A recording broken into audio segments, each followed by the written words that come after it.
which I think, well, you and I can disagree on the TeSlaa. I think he's the third wide receiver. I think he's solidified it. I think he's deserved it. I think he's better, period. Okay, hold on. Let me ask you this question because we've had this and we've been going back and forth over it, and I've, whatever. Now that we're getting close to the preseason, the season, and you're telling me he's a starter.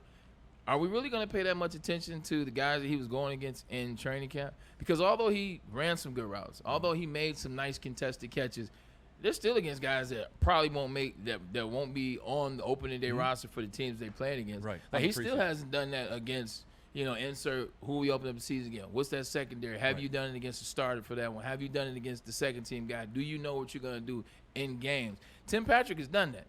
Tim Patrick is okay. Tim Patrick is fine with all that.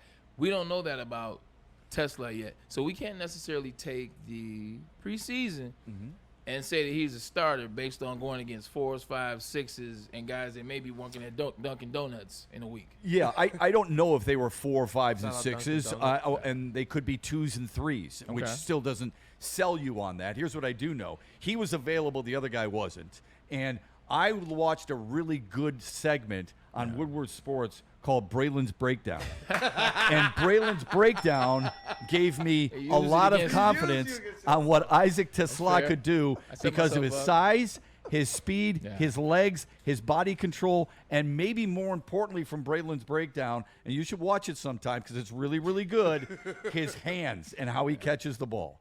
That's what I'm looking at as much as anything else. I get that veterans deserve a lot of respect, and I tip my hat to Tim Patrick. I'm not saying don't take him. I'm saying I want that guy on my first unit when he's out there because I think he deserved it. I think there are certain moments in players' careers where other players look and go, holy crap. A lot of people are asking about us, about one guy, and a lot of us are talking about that one guy, and I think that's him in this preseason. That's fair. That was just my thought. Just wanted to ask, what are your thoughts on that, him actually getting out there and going against the stars? I told you the Victor Cruz story.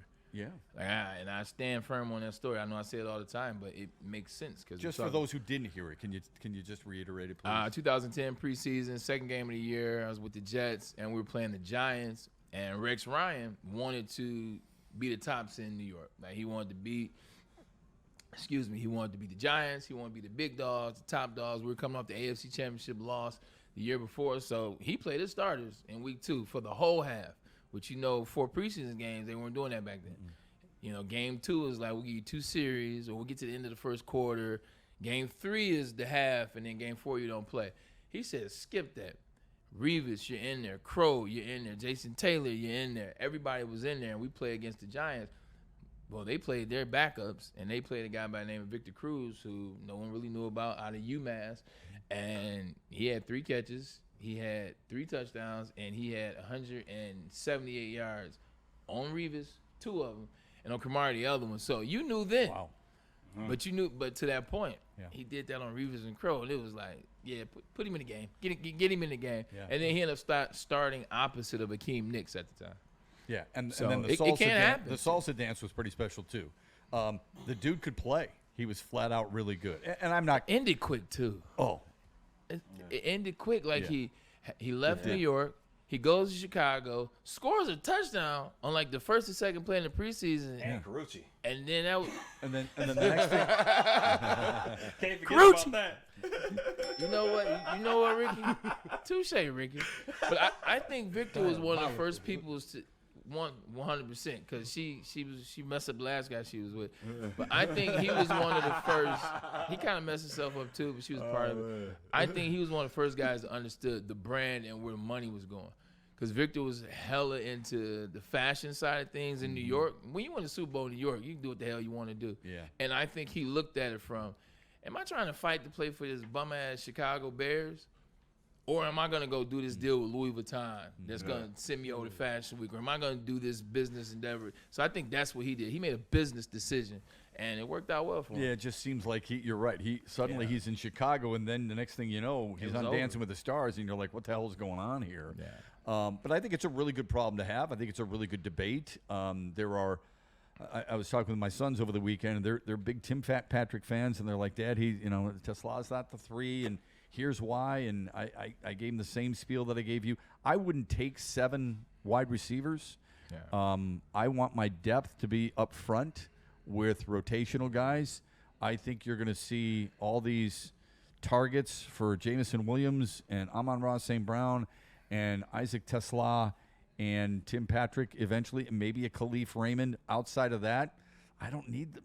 I mean, sure, you want to have some security there in case somebody gets hurt, but I want those 5 guys. I'm not dressing anybody else. Those are the 5 guys I'm dressing every single Sunday, and those are the 5 guys I trust. Especially with the injury concerns amongst that defensive line.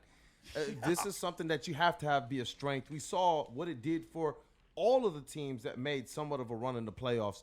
And the Detroit Lions, we already know what they're going to have in the second half of the season, knock on wood. But to start the year, you want to know that you have some depth and you have players that can do more than help you tread water. You're a squad that has elite expectations. Yeah. And I do feel that in terms of making sure you have as many dogs in the trenches as possible, especially dealing with injury concerns and a hope and a prayer and a belief that Aiden Hutchinson is going to be right to start the season. Here's the other thing, and I struggle with this sometimes because of what Braylon just said about playing against guys who were lower on the depth chart, all right? But what are you asking of a guy? Yeah. Go out there, perform. He had 13 targets. He had 10 receptions. Yeah. He had 146 yards, and he had 3 touchdowns.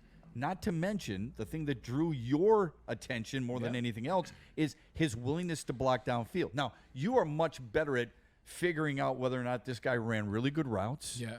And he got the right spacing and all that other stuff. But to the naked eye, to those who don't have the NFL eyeball test that you do, he did 2 things really well at a high level. And I'm not sure what more. I mean, if you're looking around a room and saying, this dude is not our 3, he's our 4 or our 5, I'm sure other guys are looking around going, what the hell does that kid have to do?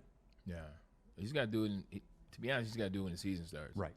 To your point, you get out there and do what he's doing now when the season starts, you become that much of an asset, or you responsible. We can trust you. I use that word trust as it relates to this team a lot because it's real. The more Jared Goff, Johnny Moe, Dan Campbell, they can trust you, then that's when you see the change happen. And then that's when you see Tim Patrick go from the starting number 3 to more of a on-the-field coach for TeSlaa, who's going to take over for him and then become the guy. They drafted him to be the guy. So you're absolutely correct. They drafted him to be more than the number 3. We talked about that last week. Somebody's not coming back next year, realistically, and they're hoping TeSlaa. So to your point, the faster it happens, maybe the faster they will put him in there because that's their long-term plan. You know, maybe I have to sit tight on this one, Shep. Yeah, you might be on to something. Well, but we'll see. I mean, I could be way off base there, at least to start the year.